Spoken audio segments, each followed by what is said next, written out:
Assalamualaikum warahmatullahi wabarakatuh. Selamat pagi teman-teman. Kami dari kelompok 4 di sini akan mempresentasikan tentang pembangunan ekonomi di pedesaan.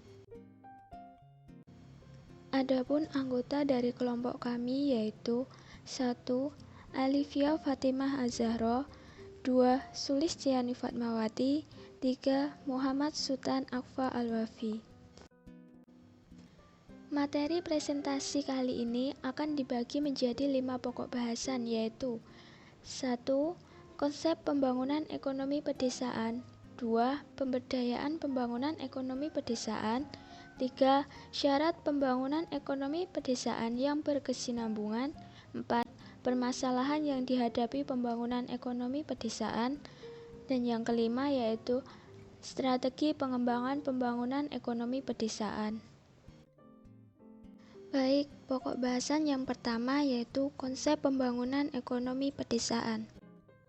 Pengertian desa menurut Undang-Undang Nomor 6 Tahun 2014 adalah kesatuan masyarakat hukum yang memiliki batas-batas wilayah dan memiliki kewenangan untuk mengatur serta mengurus kepentingan masyarakat setempat yang diakui dan dihormati dalam sistem NKRI.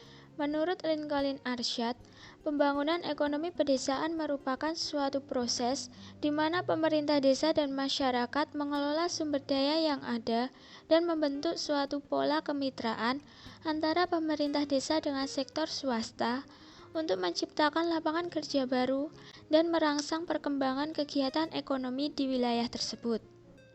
Sedangkan menurut De Haen 1982, pembangunan pedesaan adalah suatu perbaikan yang terjadi secara menyeluruh terhadap kondisi kehidupan sosial dan ekonomi di wilayah pedesaan. Pembangunan pedesaan dilakukan sebagai upaya peningkatan pertumbuhan ekonomi yang secara bersamaan meningkatkan distribusi pendapatan di antara penduduk desa. Tujuan dari pembangunan ekonomi di pedesaan adalah untuk menciptakan suatu lingkungan yang memungkinkan masyarakat menikmati kehidupan yang kreatif, sehat, dan berumur panjang. Untuk mewujudkan tujuan itu sendiri, terdapat beberapa prinsip-prinsip pembangunan ekonomi pedesaan yang meliputi yang pertama yaitu transparansi atau keterbukaan. Harus ada transparansi dalam hal pengelolaan pembangunan, termasuk dalam hal pendanaan, pemilihan kader, pembangunan sistem, pelaksanaan program, dan lain sebagainya. Yang kedua yaitu prinsip partisipatif. Partisipasi dibutuhkan, yaitu partisipasi yang aktif dari seluruh elemen masyarakat desa. Prinsip yang ketiga yaitu dapat dinikmati masyarakat. Nah, sasaran dari pembangunan ekonomi harus sesuai sehingga hasilnya bisa dinikmati oleh keseluruhan masyarakat. Prinsip yang keempat yaitu akuntabilitas atau dapat dipertanggungjawabkan. Proses perencanaan, pelaksanaan, dan evaluasi yang dilakukan harus bisa dipertanggungjawabkan dalam arti yaitu tidak ada atau tidak terjadi penyimpangan. Prinsip yang terakhir yaitu sustainable atau berkelanjutan. Nah, program yang dirancang harus dapat berlangsung secara terus-menerus atau berkelanjutan, sehingga peningkatan kesejahteraan masyarakat desa berlangsung secara permanen dan bukan hanya pada waktu itu saja. Selanjutnya, kita akan membahas mengenai pemberdayaan pembangunan ekonomi di pedesaan. Nah, dalam pemberdayaan masyarakat, pemerintah itu berperan dalam yang pertama, meningkatkan ketersediaan sarana dan prasarana pedesaan untuk mendukung proses produksi, pengolahan, dan pemasaran, serta pelayanan sosial masyarakat. Yang kedua yaitu mengembangkan kelembagaan yang dapat mempercepat proses modernisasi perekonomian masyarakat pedesaan melalui pengembangan agribisnis dengan memfokuskan kepada pengembangan organisasi bisnis terutama yang dikuasai oleh masyarakat. Yang ketiga yaitu meningkatkan partisipasi dalam pengelolaan, pemanfaatan, dan peningkatan maupun kelestarian sumber daya alam dan lingkungan hidup untuk menopang kehidupan sosial ekonomi masyarakat pedesaan.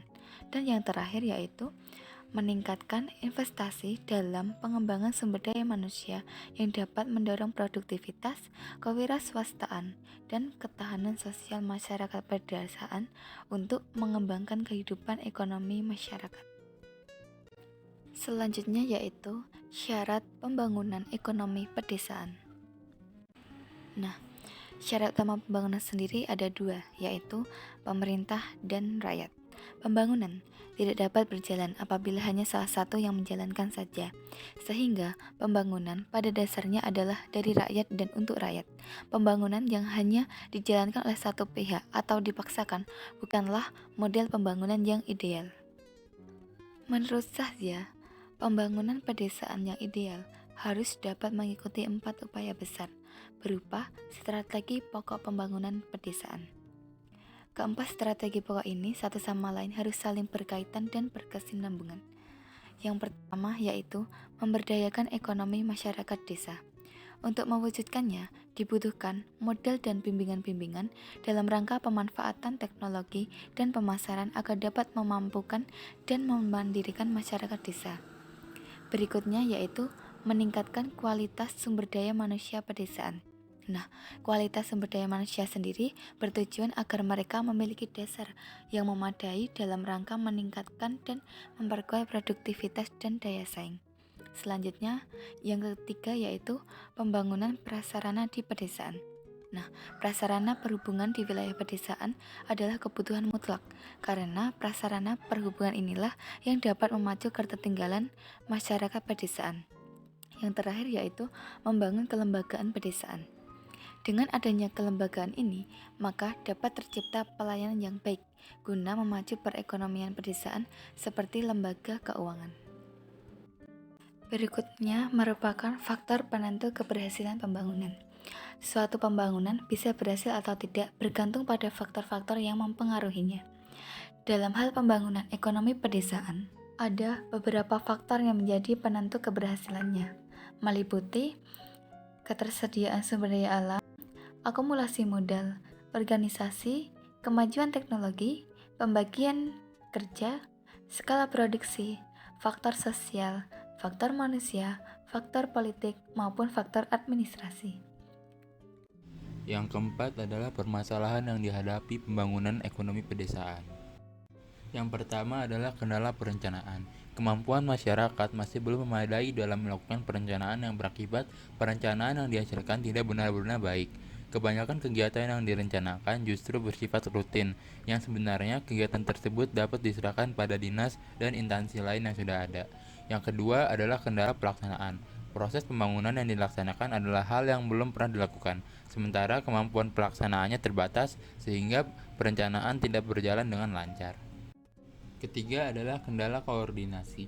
Kemampuan koordinasi desa yang minim seringkali menghambat suksesnya pelaksanaan pembangunan ekonomi di pedesaan ini. Yang keempat, kendala monitoring dan evaluasi.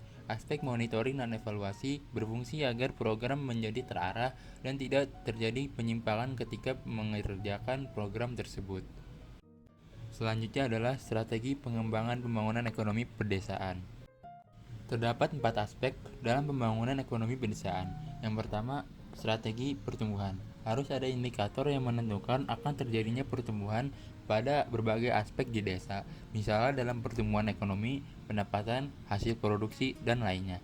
Yang kedua, strategi kesejahteraan. Strategi kesejahteraan berarti pembangunan harus mengarah pada pencapaian kesejahteraan masyarakat.